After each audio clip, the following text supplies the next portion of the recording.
Hemos escuchado la historia de el buen samaritano, una historia que nosotros los católicos la conocemos a la perfección y que no solamente nosotros los católicos y los cristianos, sino que también los judíos y los musulmanes usan, porque también la tienen ellos en sus libros sagrados. Increíble, pero cierto.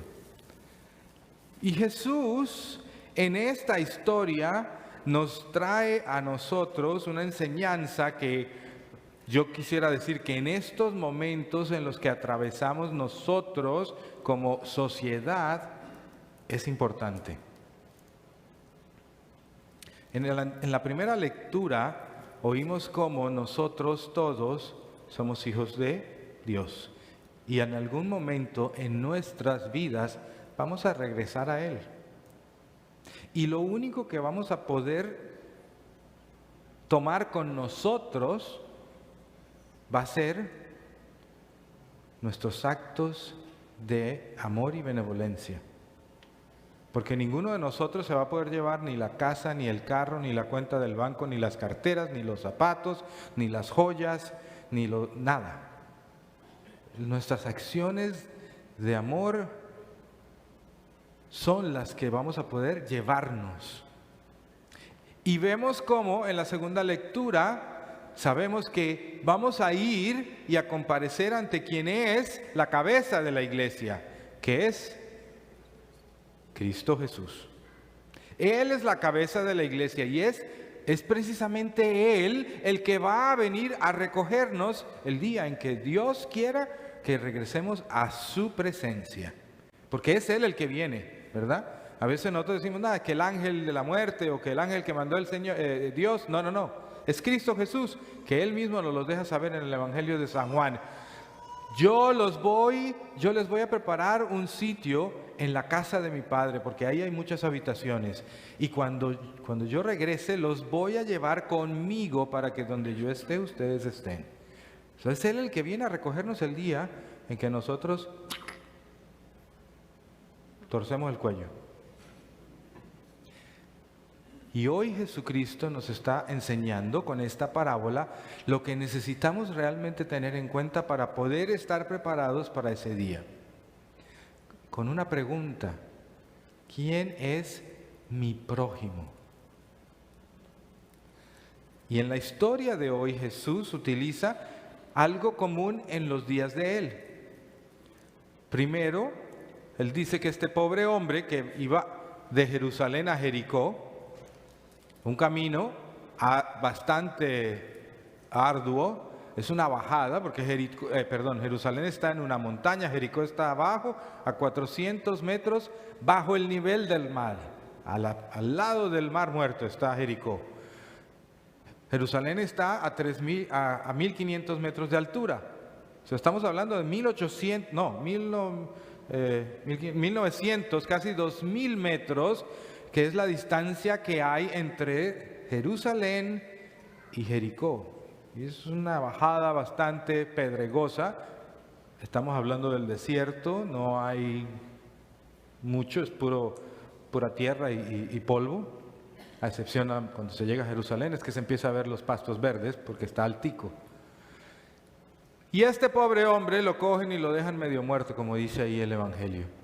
Y va pasando entonces un sacerdote, no un sacerdote católico, sino un sacerdote judío, porque estamos hablando del tiempo de Cristo. Y el sacerdote, cuando ve al pobre hombre, lo único que hace, esa traducción no me gustó, hace un rodeo. Eso me suena como que si se hubiera montado un caballo y empezaba, pero no es así. Sencillamente cruza a la otra orilla y camina, sigue caminando. Y lo hace no porque él no sea una persona que considere al otro, sino porque él está haciendo lo que era correcto. Los judíos tienen una forma muy extraña de hacer las cosas. Y nosotros, como no lo somos, pues no lo sabemos. Y por eso les voy a dar esta explicación cortita. Los judíos tienen algo que ustedes han oído ya. Ustedes dicen que el judío solamente come kosher, la comida que es kosher, ¿verdad? Quiere decir la comida que según la tradición de ellos ellos consideran limpia. Un ejemplo, ¿a quién no le gusta aquí comer mariscos? Levante la mano. Aquí hay alguien, no está bien, hay dos ahí. Pero a la mayoría de nosotros nos gustan los mariscos, ¿verdad? Bueno, resulta que los judíos no comen mariscos. Y no comen no porque no les guste, sino porque no pueden. Porque los mariscos que vienen del mar no se los pueden comer porque no tienen escamas. El judío solamente puede comer el producto que sale del agua si tiene escamas, es decir, pescado. Y solo aquel que tenga escama. Por ejemplo, el pescado de río no tiene escama, entonces tampoco se lo pueden comer, tiene que ser el de mar. Y eso que no pueden comer lo consideran ellos impuro. Y por ser impuro, al ellos consumirlo, ellos se convierten también automáticamente en seres impuros. Miren la teoría de los judíos.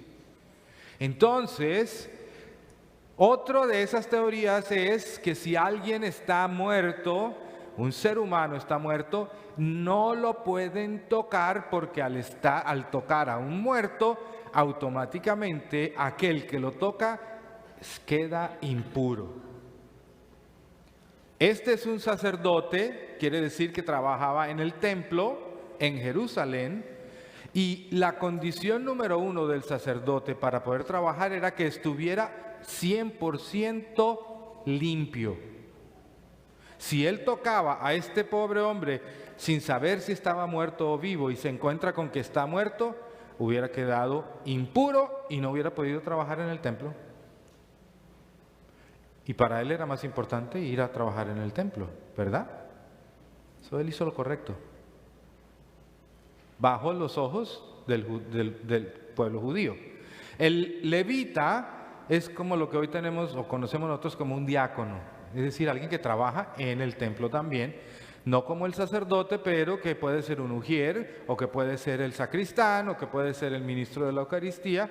El levita era el que se encargaba de coger los animalitos que iban a llevar para el sacrificio, el que se encargaba de recoger las colectas que traían para pagar, lo que traían para presentar la ofrenda, etc. Y él, por consiguiente, tenía que estar también puro, si no, no podía entrar en el templo. Él hace lo mismo, él se pasa por la orilla siguiente y camina. Y viene entonces, Jesús nos tira aquí, nos tira una curva de estas raras, y nos pone al frente a un samaritano. Y esto es muy importante porque el samaritano y el judío eran enemigos acérrimos. Los samaritanos y los judíos eran como José Feliciano y Stevie Wonder, no se podían ver. No podían verse. ¿Por qué? Porque se consideraban el uno al otro seres impuros. El judío consideraba al samaritano un extranjero y por lo tanto era impuro, pero el samaritano, que también era judío, pero por alguna razón ellos en algún momento se dividieron, el reino del norte y el reino del sur. En el sur está Jerusalén, en el norte está Galilea.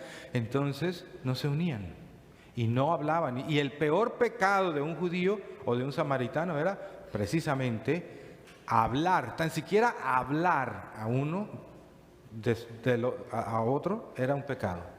Y este es el hombre que va a auxiliar a este pobre que está tirado en el piso, que muy seguramente era judío. Porque si él baja de Jerusalén, ese es el territorio judío. Cuando llega a Jericó, es cuando ya pasa, es Palestina, pero bajando es un judío y a él no le importó si era o no era judío, le importó solamente la humanidad de este pobre hombre. Y él lo recoge, lo cura, lo venda, se lo tira encima, lo lleva a un hotel y le paga al dueño del hotel para que lo siga cuidando mientras él sigue haciendo sus negocios. Para nosotros en la vida de hoy, ¿qué significa esto? Significa que cualquier persona que necesite de nuestra ayuda Ese es nuestro prójimo. Y no importa si es hombre o si es mujer, no importa si es joven o viejo, no importa si es blanco, moreno, amarillo o negro, no importa si es republicano o demócrata, no importa si es católico o judío o musulmán o budista o nada. Lo único que importa es que ese ser humano que está en necesidad de mi ayuda es sencillamente otro hijo de Dios que también tiene el mismo derecho que tengo yo para encontrar amor y salvación. Y a nosotros, en el mundo en el que vivimos hoy, nos está costando mucho trabajo aprender a descubrir quién es nuestro prójimo, porque nos estamos dados a la crítica muy rápida e inmediatamente criticamos, juzgamos, condenamos y eliminamos de nuestro círculo a aquellos a quienes consideramos impuros a nuestros ojos. Les voy a dar un ejemplo de actualidad. Un ejemplo que está dividiendo inclusive nuestra propia iglesia aquí en los Estados Unidos, al clero. Ustedes y yo conocemos políticos que apoyan con una fe vehemente el aborto. No voy a decir nombres, si ustedes saben de quién estoy hablando.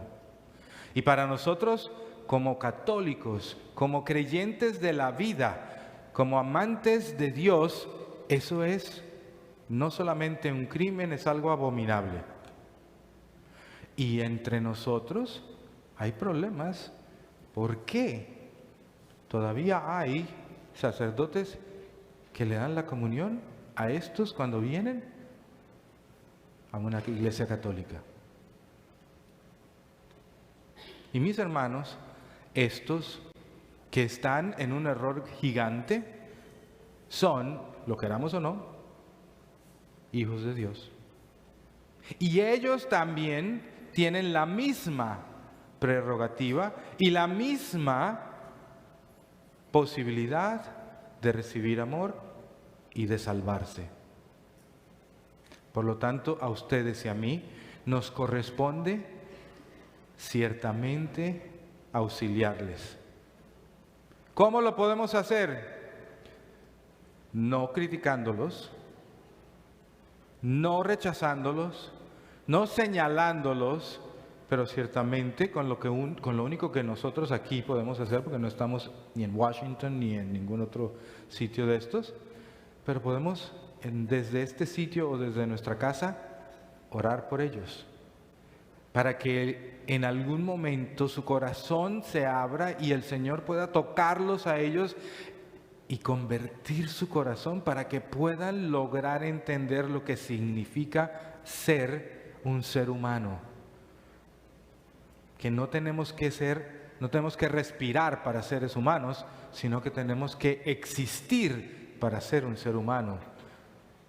Por eso desde el momento de su concepción, esa célula es un ser humano hasta el momento de su muerte natural.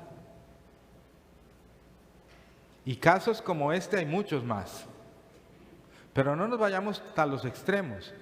Es que en nuestra propia comunidad, aquí mismo ustedes tienen a su prójimo al lado. Esposos, esposas, ustedes tienen ahí al ladito a su prójimo.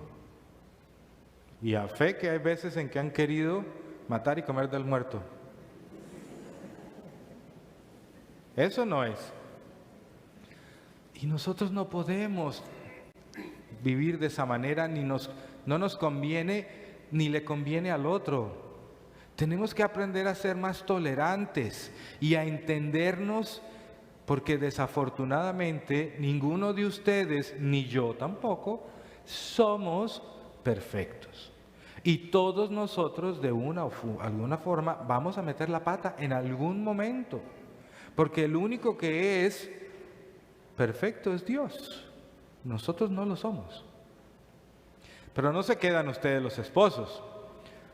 Jóvenes, niños, niñas, ustedes también tienen que aprender a esto. Porque cuando mamá y papá les dicen, vayan a tender su cama y arreglar su cuarto, ustedes lo primero que hacen es, ahorita, ay, pero ¿por qué? Y se ponen bravos porque es que estoy viendo una película, es que estoy jugando aquí. Cuando lo que debieran hacer es sencillamente ir y hacerlo, porque de esa manera ustedes están amando, cuidando de su prójimo, que es o su papá o su mamá. Lo mismo cuando ustedes están jugando, empieza la pelea porque el hermanito está jugando con lo de la hermanita y la hermanita juega con el juguete del hermanito y empieza la pelea y yo no quiero que lo toquen y empezamos. No, aquí no. No, tú no haces eso, ¿verdad? No, tú no haces eso. Ella es muy juiciosa, Sí, ella dice, no, a mí que me esculquen, yo no. Y nosotros tenemos que aprender a compartir, porque compartiendo amamos al que tenemos al lado.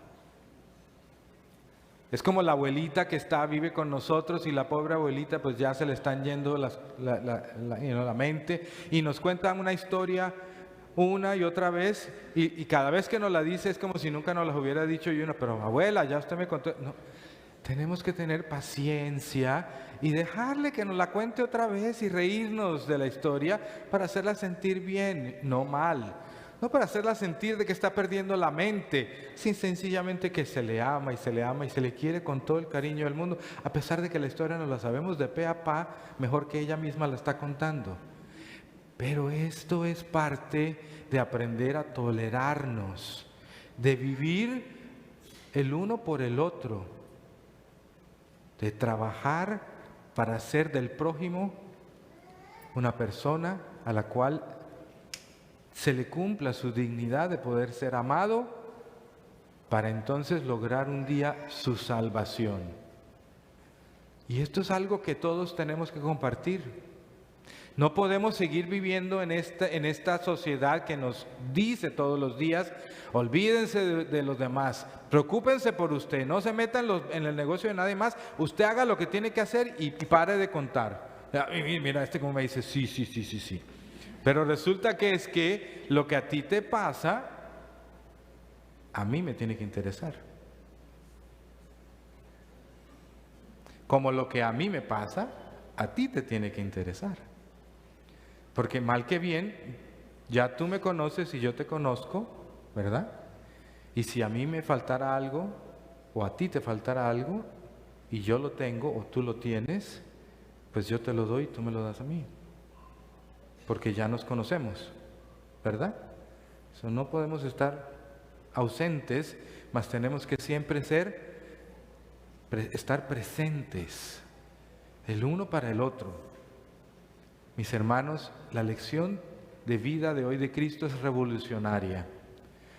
Eso no quiere decir que cuando yo ayude a aquel que esté haciendo algo malo, yo esté de acuerdo, estoy tomando la misma forma de pensar de la persona. No, sencillamente estoy tratando de que esa persona tenga la oportunidad de que en su corazón haya una conversión gracias al amor que yo le doy. Pero no quiere decir que estoy de acuerdo con lo que está haciendo o diciendo. Y a veces, erróneamente pensamos que al ir a ayudar a alguien, estamos entonces tomando el lado de ellos. Y no es así. Mis hermanos, hoy la lección del Evangelio es una: tolerancia. Pero la tolerancia se logra a través del amor. Y únicamente del amor. Porque al final de los tiempos, cuando cada uno de nosotros llegue donde Dios, que Él nos va a llamar, lo que vamos a presentarle es eso. Él no me va a preguntar a mí ni por la casa,